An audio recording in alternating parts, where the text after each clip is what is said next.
2 రోజుల్లో ప్రధానంగా కార్యక్రమం చేయమని ఆదేశాలు జారీ చేయడం అయింది. రైతు కూలీల పరిస్థితుల గురించి, కరువు అకాల వర్షాలు నష్టపోయినటువంటి పరిస్థితుల గురించి,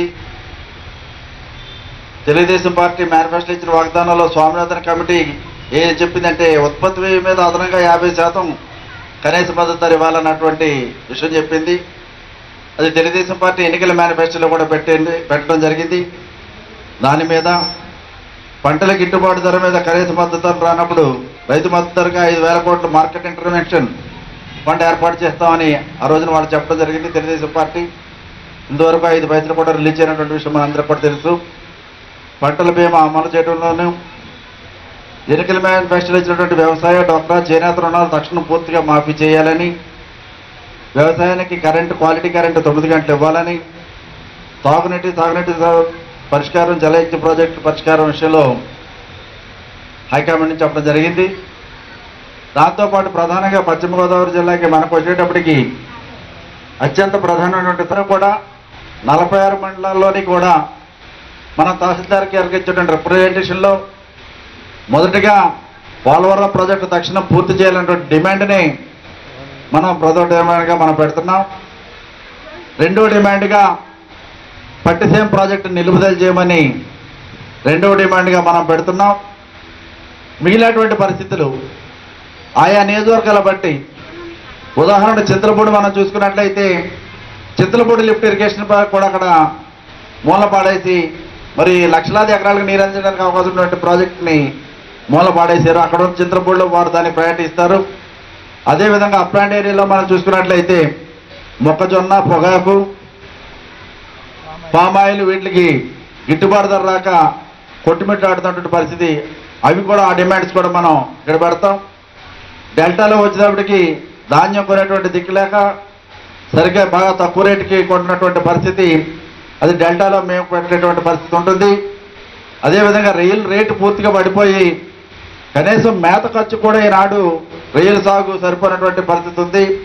రొయ్యల సాగు విషయంలో కానీ, చేపల పరిశ్రమ విషయంలో కానీ ఆ డిమాండ్లన్నీ కూడా డెల్టా ఏరియాలో అక్కడ కూడా పెడతాం. అదేవిధంగా ఉపాధి హామీ పథకంలో మరి 180 రూపాయలు ఇవ్వాలని క్లియర్గా ఉంది. ఆ 180 రూపాయలు వాళ్ళకి ఇస్తున్నారా లేదా అన్నటువంటి దాని మీద కూడా మనం పరిశీలన చేయాలి.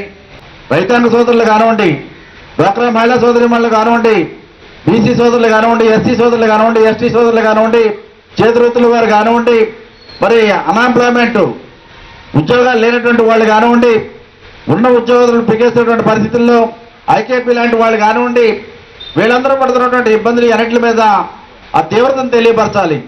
అదేవిధంగా ఓల్డేజ్ పెన్షన్స్, విడో పెన్షన్స్, వికలాంగుల పెన్షన్లు ఏదో పేరు చెప్పి అనవసరంగా అన్యాయంగా 10 సంవత్సరాలు 15 సంవత్సరాలు బట్టి వచ్చినటువంటి పెన్షన్దారుల్ని నిర్దాక్షిణ్యంగా ఈ రోజున పెన్షన్లన్నీ కూడా కట్ చేసి పాడేస్తున్నటువంటి పరిస్థితి మనందరూ కూడా తెలుసు.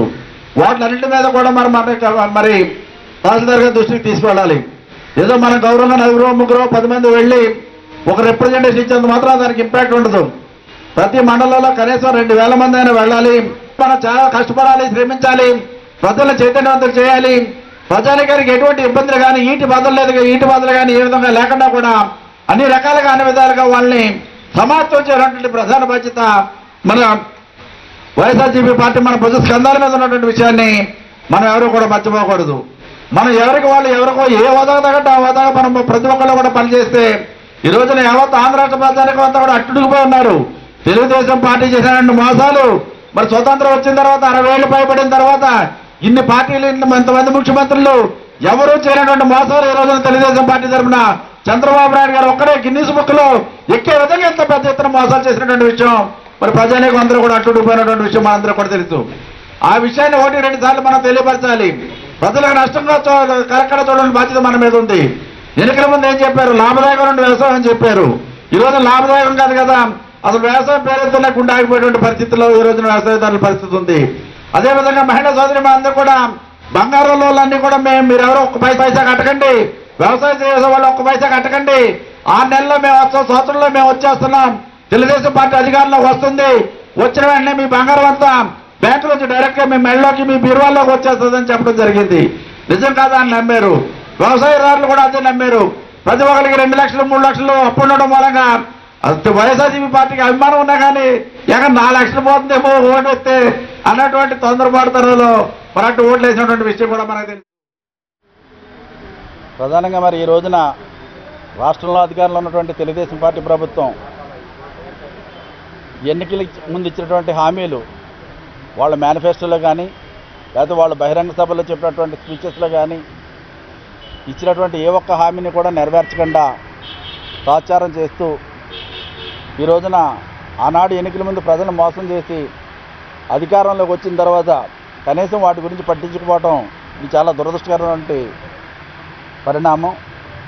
కనుక దీని మీద వైఎస్ఆర్సీపీ పార్టీ తరఫున తెలుగుదేశం పార్టీ చెప్పినటువంటి మాటలు నమ్మి ఓటేసినటువంటి ప్రజానీకానికి తెలుగుదేశం పార్టీ ఇచ్చినటువంటి వాగ్దానాలని అమలు చేయించడానికి వైఎస్ఆర్సీపీ అమలు చేయించి రైతాంగ సోదరులు కానీ డోక్రా మహిళా సోదరులు కానీ లేకపోతే అన్ఎంప్లాయ్మెంట్ సోదరులు కానీ ఎస్సీ ఎస్టీ బీసీ మైనారిటీ సోదరులు కానీ చేతివృత్తుల వారు కానీ ప్రతి ఒక్కరికి కూడా న్యాయం చేయాలనేటువంటి ఉద్దేశంతో వైఎస్ఆర్సీపీ పార్టీ తరఫున ఈ నెల 4వ తారీఖుల్లో 2 రోజుల పాటు ఆంధ్ర రాష్ట్రంలో అన్ని జిల్లాలతో పాటు పశ్చిమ గోదావరి జిల్లాలో కూడా 4వ తారీఖుల్లో అన్ని తహసీల్దార్ కార్యాలయాల్లోని కూడా మరి జనంతో వెళ్ళి రైతాంగ సోదరులతో ఎవరైతే నష్టపోయారో ఎవరైతే మోసపోయారో ఓల్డ్ ఏజ్ పెన్షన్స్ కానీ విడో పెన్షన్స్ కానీ లేకపోతే రైతుల సోదరులు కానీ ఈ డోక్రా మహిళలు కానీ అన్ఎంప్లాయ్మెంట్ సోదరులు కానీ ఎవరైతే మోసపోయారో వాళ్ళందరితో కలిసి వాళ్ళందరినీ కూడా తీసుకువెళ్ళి మరి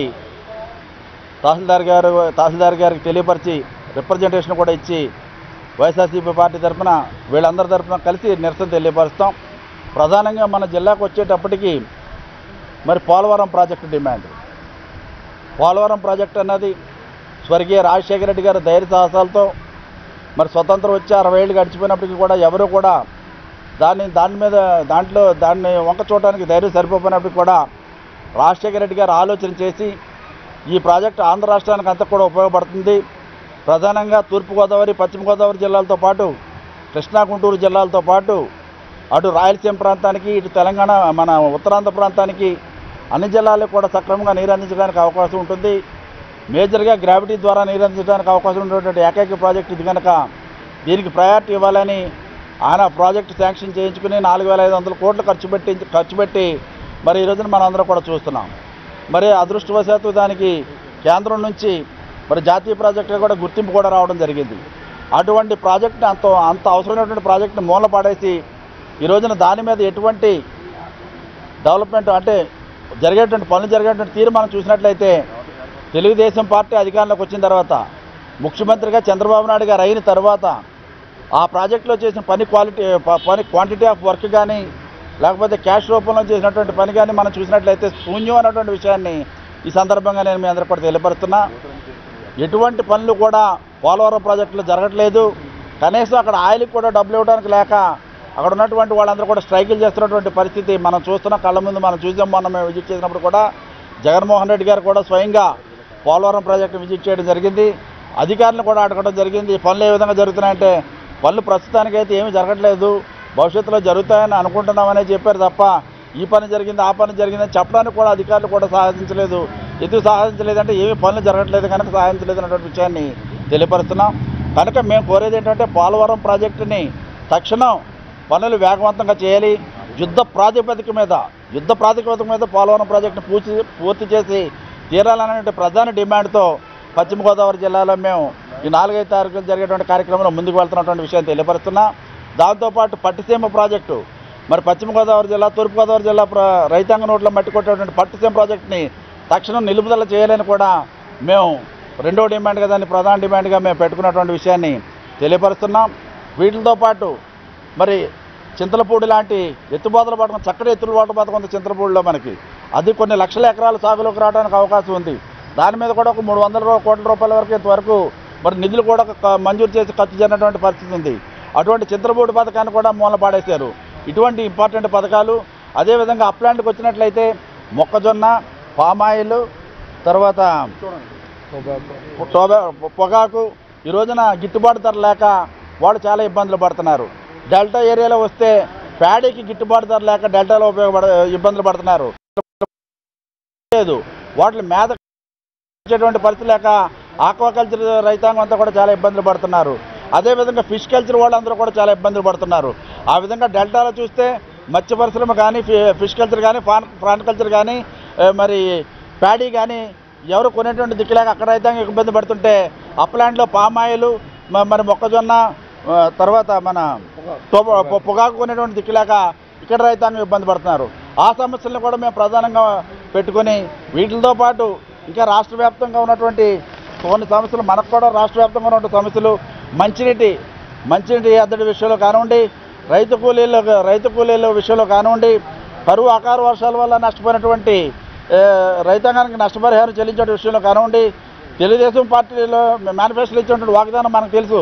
స్వామినాథన్ కమిటీ అనుగుణంగా 50% మద్దతు ధరకి 50%, అదనం ఖర్చులకి 50% ఇవ్వాలి. అది స్వామినాథన్ కమిటీ ఇచ్చినటువంటి రిపోర్ట్, అది అమలు చేస్తామని చెప్పారు. దాన్ని ఇంతవరకు అమలు పరచట్లేదు. అది అమలు పరచాలని, అదేవిధంగా పంటల గిట్టుబాటు ధర రానటువంటి, అంటే ఇటువంటి సమయంలో 5,000 కోట్లతో మార్కెట్ ఇంటర్వెన్షన్ పెట్టుకుని ఒక 5,000 కోట్ల నిధులు మంజూరు చేసి మరి ప్రభుత్వం ద్వారా ఇవన్నీ కూడా కొని రైతాంగానికి నష్టం లేకుండా చూడాల్సిన బాధ్యత ప్రభుత్వం మీద ఉంది. అవన్నీ కూడా చేస్తామని మేనిఫెస్టోలో చెప్పారు. అది కూడా ఎక్కడ జరగనటువంటి పరిస్థితి మనం చూస్తున్నాం. పంటల బీమా అమలు పరచడం విషయంలో కానివ్వండి, తెలుగుదేశం పార్టీ ఇచ్చిన మేనిఫెస్టోలో వ్యవసాయం, డోక్రా, చేనేత రుణాలన్నీ కూడా పూర్తిగా సర్వం మాఫీ చేస్తామని చెప్పారు. ఎటువంటి రుణం మీరు కట్టొద్దు.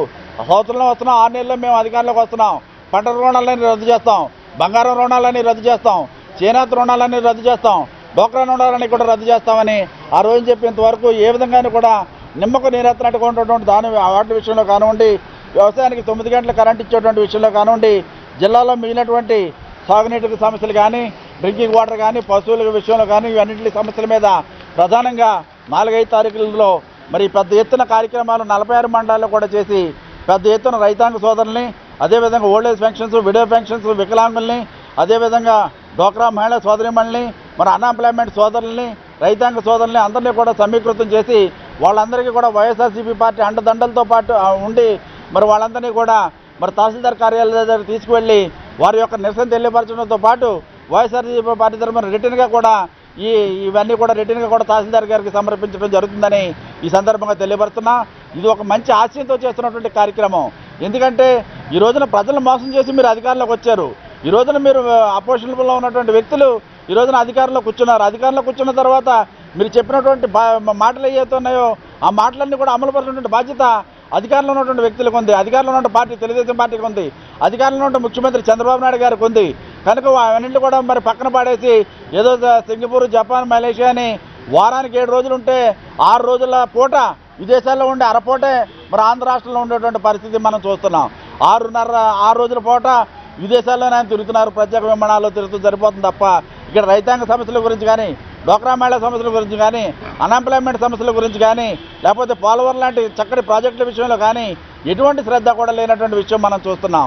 ఈ కనుక ఇవన్నిటి మీద కూడా పెద్ద ఎత్తున ఆందోళన కార్యక్రమాలు చేయాలి, భవిష్యత్తులో ప్రభుత్వం కళ్ళు తెరిపించాలి అన్న దాని గురించే ప్రత్యేకంగా 4-5 తారీఖుల్లో ఈ కార్యక్రమాన్ని చేపట్టామని ఈ సందర్భంగా తెలియపరుస్తున్నాం. రాష్ట్రంలో కానీ మన పశ్చిమ గోదావరి జిల్లాలో కానీ ఎక్కడ చూసినా ఈ రోజున తెలుగుదేశం పార్టీ మీద చాలా వ్యతిరేకత వచ్చింది. ముఖ్యమంత్రి చంద్రబాబు నాయుడు గారి మీద కూడా చాలా వ్యతిరేకత వచ్చింది. ఇచ్చినటువంటి ఒక్క హామీ కూడా నెరవేర్చకపోవడం మూలంగా మరి ఈ రోజున ప్రజలందరూ కూడా చాలా నిరాశ నిస్పృహలతో ఉన్నారు, చాలా తీవ్రమైనటువంటి ఆందోళనతో ఉన్నారు. ఎప్పుడు అవకాశం వస్తుంది అన్నటువంటి ఉద్దేశంతో ఈ రోజున యావత్ ఆంధ్ర రాష్ట్ర ప్రజానీకం ఉన్నటువంటి విషయాన్ని కూడా ఈ సందర్భంగా నేను తెలియపరుస్తున్నా. కనుక మరి ప్రధాన ప్రతిపక్ష పార్టీగా మేము ప్రభుత్వాన్ని కోరుతున్నాం, ప్రభుత్వాన్ని డిమాండ్ చేస్తున్నాం. తెలుగుదేశం పార్టీ ప్రభుత్వాన్ని, ముఖ్యమంత్రి చంద్రబాబు నాయుడు గారిని మేము డిమాండ్ చేస్తున్నాం. మీరు ఇచ్చినటువంటి హామీలన్నీ కూడా తక్షణం అమలుపరచండి, మీరు ఇచ్చినటువంటి మాట నిలబెట్టుకోండి. మీరు కుంటి సాకులు చెప్పి దొంగ మాటలు చెప్పి అధికారంలో కుర్చీలో కూర్చోవడం కాదు, మీరు వాళ్ళకి చేస్తున్నటువంటి ప్రతి హామీని కూడా నెరవేర్చాలని వైఎస్ఆర్సీపీ పార్టీ డిమాండ్ చేస్తూ 4-5 తారీఖులో చేసేటువంటి కార్యక్రమం మరి సక్సెస్ఫుల్గా చేయాలని ప్రతి ఒక్కరిని కూడా మేము కోరుతున్నాం. ఆ విధంగా 100% ఈ కార్యక్రమం సక్సెస్ అవుతుందన్నటువంటి విషయాన్ని కూడా ఈ సందర్భంగా తెలియపరుచుకుంటూ దానికి సంబంధించి ఈ రోజున ప్రత్యేకంగా మన జిల్లా స్థాయిలో కూడా వైఎస్ఆర్సీపీ పార్టీ తరఫున ఒక సమావేశం ఏర్పాటు చేసుకోవడం జరిగింది. ఈ సమావేశంలో మరి ప్రతి ఒక్కళ్ళు కూడా బాధ్యతగా 46 మండలాల్లో కూడా ఈ కార్యక్రమం విజయవంతంగా జరిగే విధంగా అందరూ కూడా మరి ఎవరి బాధ్యతలు వాళ్ళు నిర్వహించాలని తెలియపరచడానికి కూడా సమావేశం ఏర్పాటు చేసుకున్నటువంటి విషయాన్ని కూడా మరొకసారి మీకు తెలియపరచుకుంటూ జగన్మోహన్ రెడ్డి గారు ఒకటే చెప్తున్నారు, వైఎస్ఆర్సీపీ పార్టీ అధికారంలో ఉందా లేదన్నది కాదు. వైఎస్ఆర్సీపీ పార్టీ బడుగు బలహీన అట్టడుగు ప్రజల గురించి, రైతాంగ సోదరుల గురించి, తాడిత బేడిత బడుగు వాళ్ళ బలహీన అట్టడుగు వర్గాల గురించి పెట్టినటువంటి పార్టీ ఇది. కనుక అధికారం ఉన్నా లేకపోయినా వాళ్ళ గురించి కష్టపడాలి, వాళ్ళ సమస్యల గురించి పోరాటం చేయడమే వైఎస్ఆర్సీపీ పార్టీ యొక్క ప్రధాన బాధ్యత అన్న విధంగా వైఎస్ జగన్మోహన్ రెడ్డి గారు చెప్పి వారి యొక్క ఆదేశాన్ని మేము తప్పనిసరిగా 100% ఇంప్లిమెంట్ చేస్తున్నాం అన్నటువంటి విషయాన్ని కూడా మీ అందరికీ కూడా